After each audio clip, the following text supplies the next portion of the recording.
शिवजन्मोत्सव मध्यवर्तीची meeting आणि press conference झाली।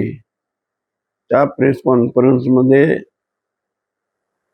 रसाळे असतील, नाना काळे असतील, डांगे असतील, राजन जाधव असतील, पुतळ्याच्या संदर्भामधून कशा चुका आणि कशा झालेल्या त्या त्यांच्या स्वरूपाची कल्पना दिली। त्यावेळी मी भूमिका मांडली होती की छत्रपती शिवाजी महाराजांचा पुतळ्याच्या खाली जो चबुतराच्या बाजूने जो जे काम झालं ते काम अक्षरशः मार्बल फरशीला सिमेंट लावून त्या ठिकाणी ते काम केलेलं आहे आणि ते अत्यंत निकृष्ट दर्जाचं आहे। कारण एसटी स्टँड जवळ आहे, जड वाहनं त्या ठिकाणी येतात, एसट्यांची वाहतूक मोठ्या प्रमाणात असते। त्यामुळं ती मार्बल फरशी ही 6 महिन्याच्या आतमध्ये त्या हादऱ्याने आणि जड वाहनामुळे ते निश्चित 6 महिन्याच्या आतमध्ये पडणार असं निकृष्ट दर्जाचं काम जो कोणी महापालिकेचा कॉन्ट्रॅक्टर असेल त्याची चौकशी झाली पाहिजे आणि शिवाजी महाराजांच्या पुतळ्याच्या खालच्या बाजूने एक पुरुंद दगडातून खालच्या पद्धतीची आखणी किल्ला टाईप असली पाहिजे होती। परंतु लाव लिजाव करून त्या ठिकाणी त्या कॉन्ट्रॅक्टर असेल किंवा अजून त्याचा कोण असेल, कॉन्ट्रॅक्टर असेल तो डमी कॉन्ट्रॅक्टर असेल, त्याची चौकशी झाली पाहिजे आणि छत्रपती शिवाजी महाराजांच्या महत्वाच्या चौकामध्ये ज्या पद्धतीनं हा पुतळा आणि खालचं चबुतर असायला पाहिजे त्या ठिकाणी झालेलं नाही।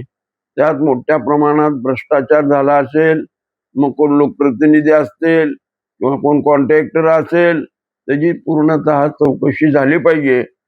आणि तुम्हाला सांगायचा महत्वाचा मुद्दा म्हणजे ज्या वेळेला छत्रपती शिवाजी महाराजांचा पुतळा बसवायचा होता त्यावेळेला तो पुतळा हल्ला होता। त्यानंतर त्यावेळेला मला वाटतं माझी महापौर विश्वनाथ चाकोते, त्यानंतर चंदलेताई ह्या महापौर झाल्या।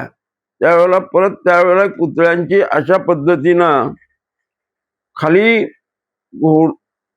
छत्रपती शिवाजी महाराज आश्वासन घोड्यावर बसलेले होते, त्यामध्ये प्लेटच्या खाली तांबा आणि पितळाच्या संपूर्ण खालच्या बाजूने त्याची हे केलेलं होतं की जेणेकरून चबुतर आणि पुतळा हलू नये। त्यावेळेला आयुक्त मातनकर साहेब होते आणि सिटी इंजिनियर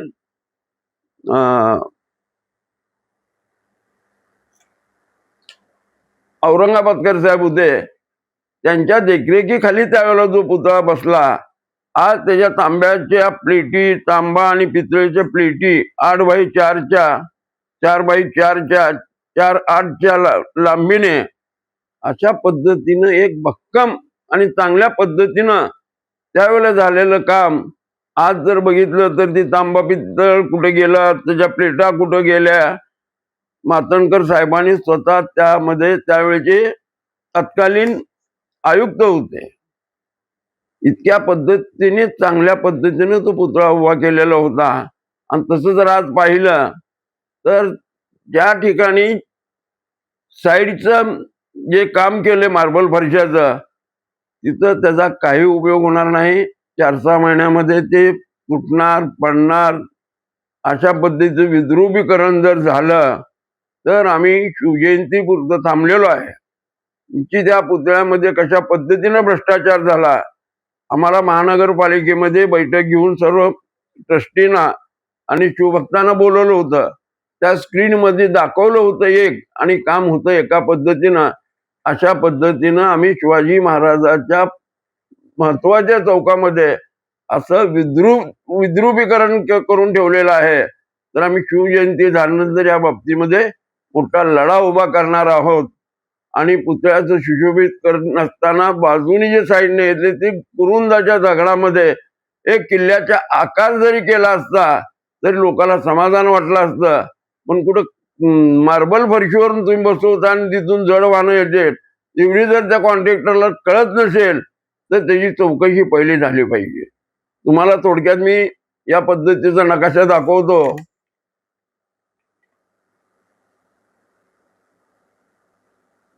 त्या बाजूने सगळ्या वरच्या प्लेट तांबा आणि पित्तळ मिक्स करून घातलेल्या होत्या.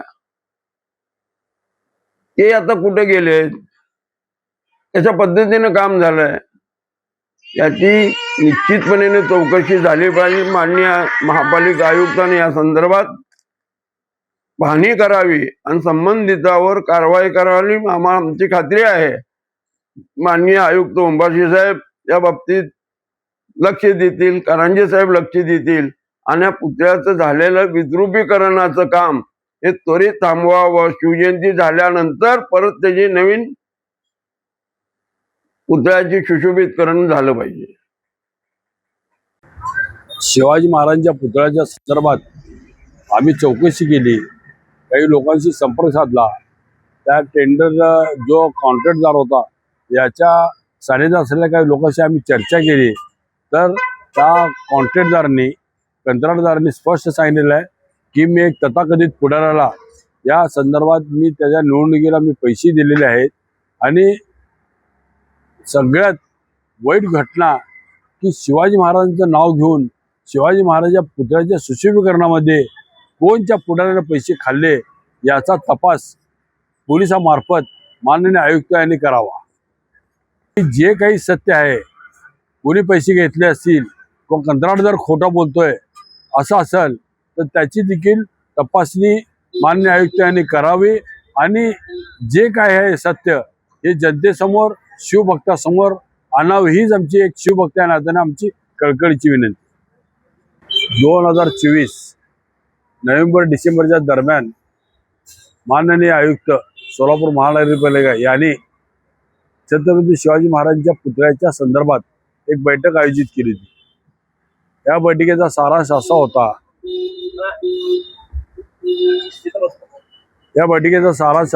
होता मालवणमधील पुतळा जो छत्रपती शिवाजी महाराजांचा पुतळा ढासळला होता त्या संदर्भात त्यांनी ही बैठक आयोजित केली की इथल्या चबुतऱ्याची देखील व्यवस्थितपणे देखभाल व्हावी. या उद्देशाने हेतून आयुक्तांनी महानगरपालिकेच्या सभागृहामध्ये बैठक आयोजित केली. त्या बैठकीला माझ्याबरोबर अनेक छत्रपती शिवजन्मोत्सव महामंडळाचे पदाधिकारी, शहरातले प्रतिष्ठित लोक या बैठकीला हजर होते. त्यावेळेस महापालिकेच्या अधिकाऱ्यांनी एक स्टॅच्यू तयार केला होता आणि त्या संदर्भात त्यांनी माहिती दिली होती की हा पुतळा उभा करत असताना जवळजवळ 30-40 वर्ष झालेले आहेत आणि या पुतळ्याची जी खालची मजबूती किती आहे याचा विचार करावा. या ह्याच्यानी त्यांनी एक समिती नेमली होती आणि या समितीच्या मार्फत हा पुतळा पुन्हा किती वर्ष खाली टिकेल हा जो चबुतरा याचा विचार करून मग पुतळ्याच्या पुढल्या संदर्भात विचारमंथन करण्यासाठी ही बैठक आयोजित केली होती. त्या बैठकीमध्ये अधिकाऱ्यांनी सांगितलं होतं की आम्ही पुतळ्याचा असा म्हणजे चबुतरा काढणार आहे आणि नवीन चबुतरा तयार करून त्या ठिकाणी महाराजांचा पुतळा उभा करणार आहे. आणि तो पुतळा 19 फेब्रुवारी 2025 पर्यंत या पुतळ्याला आम्ही पूर्णरित्या करून देऊ. किरकोळ कामं राहतील देखाव्याचे, ते देखाव्याचे कामं आम्ही पूर्ण करून नंतर 19 फेब्रुवारी नंतर करून देऊ असं त्यांचं सांगण्यात आलं होतं. पण 2025 19 फेब्रुवारीच्या त्यावेळेस त्यांनी पूर्ण केलेलं नाही. त्यांनी सांगितलं की काही करा. शिवजन्मोत्सव सगळ्या पदाधिकाऱ्यांना बोलवलं आणि थोडासा विलंब लागला, त्यामुळे क्षमस्व आणि आम्ही लवकरात लवकर करून देऊ असं सांगितलं. पण आता 2026 आलेलं आहे, 19 फेब्रुवारी जवळ आलेली आहे.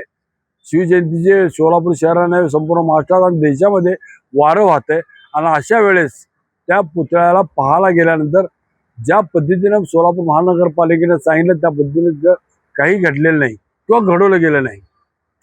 आणि ज्याला काम दिलंय तो तर टेंडर तो कॉन्ट्रॅक्टदार तर त्या ठिकाणी नसतो. त्याला फोन केल्यानंतर तो उद्धट भाषा करतोय.